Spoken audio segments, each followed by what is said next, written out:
রাষ্ট্রপতি নির্বাচনের জন্য আমরা সবাই তাকিয়ে আছি। আসলে নির্বাচনের থেকেও রাষ্ট্রপতির কে হচ্ছেন এবং তার যেই ক্ষমতা, তার যেই অবস্থান সেটি নিয়ে আলোচনা সবসময় হয়। এবং বারবারই যেই প্রত্যাশা থাকে সকলের যে দলীয় হলেও অন্ততপক্ষে তিনি যেন দলীয় না হন গ্রহণযোগ্য। এবং নিরপেক্ষ ব্যক্তি হিসেবেই থাকেন।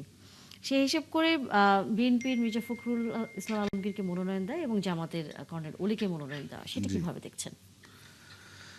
ধন্যবাদ আপনাকে।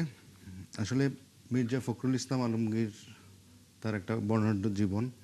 তিনি প্রথম জীবনে পূর্ব পাকিস্তান ছাত্র ইউনিয়ন করতেন যখন ঢাকা বিশ্ববিদ্যালয়ে তিনি পড়তেন।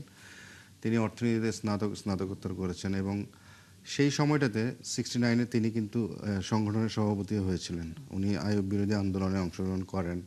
এরপরে যথারীতি বিসিএস পরীক্ষা দিয়ে তিনি অর্থনীতির শিক্ষক হিসেবে জয়েন করেন এবং 72 থেকে উনি 1986 সাল পর্যন্ত কিন্তু তিনি সরকারি চাকরি করেন এবং এরপরে তিনি সরকারি চাকরি থেকে ইস্তফা দিয়ে তিনি 88 সালে তিনি পৌরসভা নির্বাচন করেন ঠাকুরগাঁয় এবং যথারীতি তিনি নির্বাচিত হন।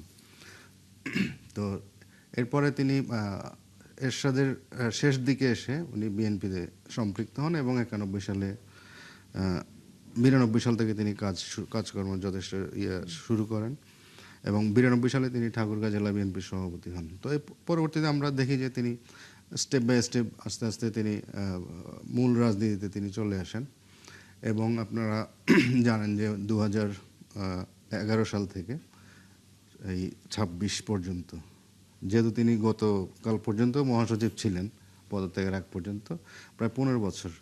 এই 15 বছরে একদিকে বেগম খালেদা জিয়ার অসুস্থতা এবং তার বিরুদ্ধে মামলা, তারপর তাকে বাড়ি থেকে উচ্ছেদ করা, আবার অন্যদিকে বিএনপির ভারপ্রাপ্ত চেয়ারম্যান তৎকালীন তিনিও দেশের বাইরে। তো সব মিলিয়ে তাকে কিন্তু এই 15 বছর সরকার বিরোধী আন্দোলন চালিয়ে যেতে হয়েছে এবং তিনি কিন্তু 6 বার কিন্তু কারাবরণও করেছেন আওয়ামী লীগ আমলে। তো সব কিছু মিলিয়ে তার জীবনটা যথেষ্ট বর্ণাঢ্য এবং তিনি 2001-এ প্রথম জাতীয় সংসদ নির্বাচিত হন এবং এরপরে কৃষি প্রতিমন্ত্রী, পরবর্তীতে বেসামরিক বিমান পর্যটন প্রতিমন্ত্রী হন। এরপর আস্তে আস্তে আরও এর মধ্যেও কিন্তু তিনি 2বার নির্বাচনে হারেন, আপনার 96 বা ওই সময় 2008-এ। তো যার ফলে যাই হোক, এখন সব কিছু মিলিয়ে তার কথাবার্তা, তার যেহেতু শিক্ষকতা পেশা ছেড়ে তিনি আসছেন, তারপরে দীর্ঘদিনের তার যে আন্দোলন সংগ্রাম, দলের প্রতি তার যে কমিটমেন্ট, সব কিছু মিলিয়ে বিএনপি মনে করেছে যে তাকে দিলে সবচেয়ে ভালো হবে এবং তিনি মোটামুটি সজ্জন ব্যক্তি হিসেবে সবাই জানে, সজ্জন এবং সৎ ব্যক্তি হিসেবে। তো সেই হিসেবে তাকে তারা নমিনেশন দিয়েছে, মনোনয়ন দিয়েছে এবং বলা যায় যে এটা এখন শুধুমাত্র আনুষ্ঠানিকতা। আর যেটা বললেন যে জামাত বা 11 দলীয় জোটের পক্ষ থেকে কর্নেল অলি আহমদকেও নমিনেশন দেওয়া হয়েছে। তিনি একজন বীর বিক্রম এবং খেতাবপ্রাপ্ত মুক্তিযোদ্ধা। সেই হিসেবে জামাত হয়তো দেখতে চেয়েছে একদিকে যে তারা দল হিসেবে যাই থাকুক তারা একজন মুক্তিযোদ্ধাকে সাপোর্ট করেছেন, এটাও একটা তাদের একটা। এবং অনেকটা বলছে যে তাদের মুক্তিযুদ্ধের অবস্থানের যে দায় সেটি এড়ানোর জন্য সেটা তারা সেটা ওনারা ব্যাখ্যা দিবেন, কিন্তু তারা জনগণকে হয়তো বোঝাতে চাইছেন যে আমরা কিন্তু একদিকে আমরা তাদেরকে বিনা প্রতিদ্বন্দ্বিতা ছেড়ে দিচ্ছি না, এটা একটা মেসেজ দেয়া। দ্বিতীয়, তারা হতে পারে যে ঠিক আছে, আমরা তাদের 71-এ কী ছিল সেটাকে তারা এক সাইডে রেখে তারা বর্তমান প্রেক্ষিতে তারা এই একজন মুক্তিযোদ্ধা, খেতাবপ্রাপ্ত মুক্তিযোদ্ধাকে তারা নমিনেশন দিয়েছে, সেটাও তারা হয়তো একটা মেসেজ দিতে চান। তো সবকিছু মিলিয়ে এখন আনুষ্ঠানিকতা সম্পন্ন বোঝা যাবে। ডক্টর মোস্তফা ফয়সাল, আপনার কাছে আসি, সেটি হচ্ছে যে কেন অলি আহমেদ সম্পর্কে আপনারা 2টি মনোনয়ন জমা দিয়েছেন? প্রথমত এটি একটু জানতেই চাই, অলি আহমেদের 2টি মনোনয়নপত্র জমা দেওয়ার প্রয়োজন কেন পড়লো? এবং একই সাথে এই প্রশ্নটি আপনাদের কাছেও যে অনেকেই বলছেন যে মুক্তিযুদ্ধের জামাত ইসলামের যে অবস্থান সেটিকে অনেকটা ঘোচানোর জন্যই একজন বীর মুক্তিযোদ্ধাকে আপনারা রাষ্ট্রপতি পদে নির্বাচনের জন্য প্রার্থী করেছেন। ঘটনা কি তাই? জি, ধন্যবাদ আপনাকে। আমাদের সম্মানিত সহ আলোচক মন্ডলী সহ দেশ বিদেশি যারা শুনছেন সবাইকে আমার পক্ষ থেকে শুভেচ্ছা এবং সালাম। আজকে আমাদের বিএনপির পক্ষ থেকে তাদের মহাসচিবকে ফাইনালি প্রার্থী করা হয়েছে আমরা দেখেছি। এর আগে 11 দলীয় জোটের পক্ষ থেকে এলডিপির চেয়ারম্যান যিনি আছেন কর্নেল অলি আহমেদকে সেখানে তাকে প্রার্থী করা হয়েছে। তো স্বাভাবিকভাবে দুইটা নিয়ে আলোচনা আছে। কর্নেল অলিকে জামাত বড় দল, সে তুলনায় এলডিপি অনেক ছোট দল জোটে, আর তাকে এলডিপি কেন প্রার্থী করা হলো, কিংবা এই নির্বাচনে জয় পরাজয় তো নির্ধারিত হয়ে আছে, এত কিছুর পরেও কেন এত ঘটা করে প্রার্থী ঘোষণা করা হলো, কিংবা রাষ্ট্রপতি নির্বাচনে অংশগ্রহণ করা হচ্ছে, এগুলো নিয়ে কিন্তু অনেক আলোচনা কয়েকদিন ধরে আমরা দেখছি। আসলে আমাদের দেশে রাষ্ট্রপতি নির্বাচন আমরা শৈশবে দেখেছিলাম, সেই 91-এ যখন সে সময় 91-এর গণতন্ত্রের উত্তরণের পরে প্রথম নির্বাচন হয়। সে সময় বিএনপির পক্ষ থেকে প্রার্থী ছিল, আওয়ামী লীগের পক্ষ থেকে একজন বিচারপতি বদরুল হায়দার প্রার্থী ছিলেন, এবং এই নির্বাচনে ব্যাপক উত্তেজনা ছিল। এরপর দীর্ঘদিন রাষ্ট্রপতি নির্বাচনে সবসময় একক প্রার্থী হয়েছে, এবং যেহেতু এবার অনেক বছর প্রার্থী হয়েছে, আর কর্নেল অলি আহমেদকে আসলে একটা বিষয় হলো 11 দলীয় জোট কেন প্রার্থী দিয়েছে। অবশ্যই আমি মনে করি নির্বাচনকে গণতন্ত্রকে একটা প্রাতিষ্ঠানিক রূপ দেওয়ার জন্য জয় পরাজয় বড় বিষয় নয়। আমাদের দীর্ঘদিন আমাদের বাংলাদেশে দীর্ঘ কয়েকটা ইলেকশন আমরা দেখেছি, এখানে ইলেকশনের নামে কি হয়েছে, সেই জায়গাতে আমি মনে করি ডেমোক্রেসি একটা প্রাতিষ্ঠানিক রূপ দেওয়ার জন্য নির্বাচনে অংশগ্রহণ করা জরুরি ছিল। আর প্রার্থী হিসেবে কর্নেল অলি আহমেদ এখানে জোটের যারা আছেন, বড় দল নতুন দল যারা আছেন, আমি মনে করি কর্নেল অলি আহমেদ সবচেয়ে অভিজ্ঞ, এবং তিনি 6 বার এমপি হয়েছেন, 3 বার মন্ত্রী হয়েছেন, শহীদ প্রেসিডেন্ট জিয়াউর রহমান থেকে শুরু করে সবার সাথে তার কাজের অভিজ্ঞতা আছে। সেই জায়গা থেকে আমি মনে করি যে সবাই মনে করেছে, 11 দলীয় জোট মনে আপনারা সেই করেছে জায়গা তিনি থেকে একজন মনে করছেন কর্নেল অলি আপনাদের হচ্ছে যে প্রার্থী হবার মতো একজন যোগ্য ব্যক্তি।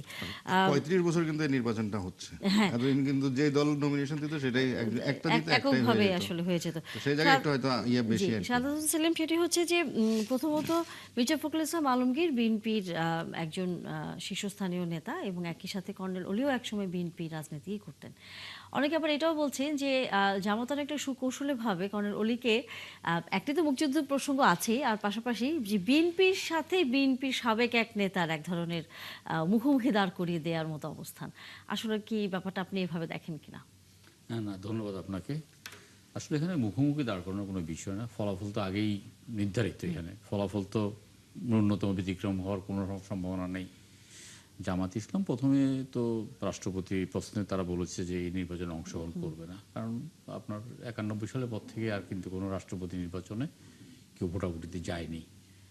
তো এইবারও বিএনপির মনোনীত প্রার্থী জয়লাভ করবে, সেখানে অংশগ্রহণ করবে না। পরবর্তীকালে ওনারা যেটা মনে করেছেন, কর্নেল অলি সাহেবকে মনোনয়ন দিচ্ছেন রাষ্ট্রপতি পদে, কর্নেল অলি সাহেব সেটা সাদরে গ্রহণ করেছেন, কিন্তু ফলাফল তো নির্ধারিত। এটা একটা আলাপ আলোচনা চলছে, এটা তো একেবারে নিরত্ব একটা বিষয় থাকতো আর কি, এটা কোনো আলোচনার বিষয় থাকতো না। রাষ্ট্রপতি পদে একটা হয়তো আকাঙ্ক্ষা থাকতো সবাই, অথবা একটা নজর থাকতো যে কাকে রাষ্ট্রপতি বিএনপি করা যায়। বিএনপি যাকে রাষ্ট্রপতি করেছে আমরা অনেকটা সেরকমই ধারণা করেছি আমাদের আলোচনার মধ্যে, অথবা আমাদের চিন্তা চেতনার মধ্যে সেরকমই হয়েছে, যেটা ব্যতিক্রম কিছু হয়নি। ব্যতিক্রমটা হলো যে এখন প্রতিদ্বন্দ্বিতা, সেই প্রতিদ্বন্দ্বিতার ফলাফল নির্ধারিত। কর্নেল অলি সাহেব মুক্তিযুদ্ধের বীর বিক্রম, 71-এ জামাতের বিরুদ্ধেই তাকে লড়াই করতে হয়েছে দীর্ঘ সময়। তারপর বিএনপি আমরা দেখেছি তিনি বেশ সরবও ছিলেন। বিএনপির বিরুদ্ধে যে ভুল বুঝাবুঝি ওনার সাথে, সেটাও জামাতকে কেন্দ্র করে, ওনার নির্বাচনী আসনকে কেন্দ্র করে ওটা ভুল বুঝাবুঝি, সেখান থেকে ওনার রাজনীতি থেকে ছিটকে পড়া, আবার একটা রাজনৈতিক দল করা, পরবর্তীকালে আবার বিএনপির সাথে সখ্যতা গড়ে তোলে, যুগপৎ আন্দোলন ইত্যাদি করার পরে আবার নির্বাচন প্রস্তুতি নিয়ে আবার দ্বিমত করে চলে গেছে। তো এক্ষেত্রে বিএনপির মুখোমুখির কোনো বিষয় না। কর্নেল অলি আহমেদ যদি আপনি ধরেন, তাহলে উনি বিএনপির অনেক সিনিয়র নেতা ছিলেন। 1991 সালে যখন সরকার গঠন করা হয়, তখন যে প্রথম যে 10 জনের যে ক্যাবিনেটে ঘোষণা করা হয়, সেখানে ওনার অবস্থান ছিল দ্বিতীয় বা তৃতীয়, এই অবস্থানে ছিল আর কি। তো রাজনীতি যে আসলে দীর্ঘমেয়াদী একটা ধৈর্যতার সাথে রাজনীতি করতে হয়, সেটা এখন প্রমাণিত হয়েছে আর কি। অলি আহমেদ সাহেব গত নির্বাচনের আগে বিএনপির সাথে একটা বিরোধে জড়িয়ে গেছেন। উনি তো সংসদ নির্বাচনে অংশগ্রহণ করেন নাই, উনি আগেই ঘোষণা করেছেন যে সংসদ নির্বাচনে অংশগ্রহণ করবেন। সেখানে তার পুত্র অংশগ্রহণ করেছেন 11 দলীয় জোটের মনোনয়ন নিয়ে, কিন্তু সেখানেও জিততে পারেন নাই। জিততে না পারার কারণ কি বলে মনে করেন আপনি? না, জিততে না পারার কারণ বলতে সেখানে তো উনি তো বরাবরই ওই আসনটা ওনার এই আসনকে ঘিরে কিন্তু বিএনপির সাথে বিরোধটা বাধে একটা সময়, আপনার নিশ্চয়ই মনে আছে।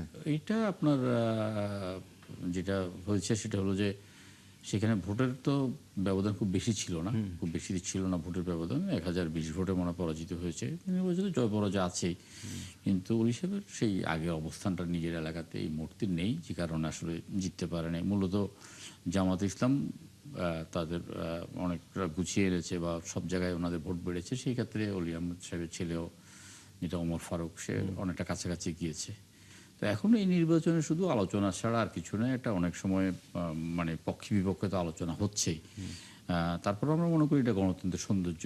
নিশ্চিত পাওয়া যায় যেন নির্বাচনে অংশগ্রহণ করা, নির্বাচনটাকে একটু আলোচনার মধ্যে নিয়ে আসা, রাষ্ট্রপতি পদকে একটু আরেকটু চর্চার মধ্যে নিয়ে আসা। এই ক্ষেত্রে কর্নেল অলি সাহেবও মোটামুটি শেষ বয়সে একটু আলোচনা খোরাক হয়েছেন, আলোচনা হয়েছেন, এবং ওনার একটা সব মানে দীর্ঘদিন আকাঙ্ক্ষা, কোনো একজন জ্যোতিষী বলেছেন যে উনি কোনো রাষ্ট্রপতি হবেন, সেটা উনি খুব অন্তরে ধারণ করতেন। তো এখন অন্তত রাষ্ট্রপতি না হলেও তো রাষ্ট্রপতি পদে প্রতিদ্বন্দ্বিতা করেছেন, এটা হয়তো বলা যাবে এটা ওনার একটা বড় ধরনের প্রাপ্তি আর কি। এই শেষ বয়সে এসে উনি এই প্রাপ্তিটা নিয়েই বাকি জীবন উনি মোটামুটিভাবে একটা জাবর কাটবেন, এটাই একটা মনে হচ্ছে আর কি।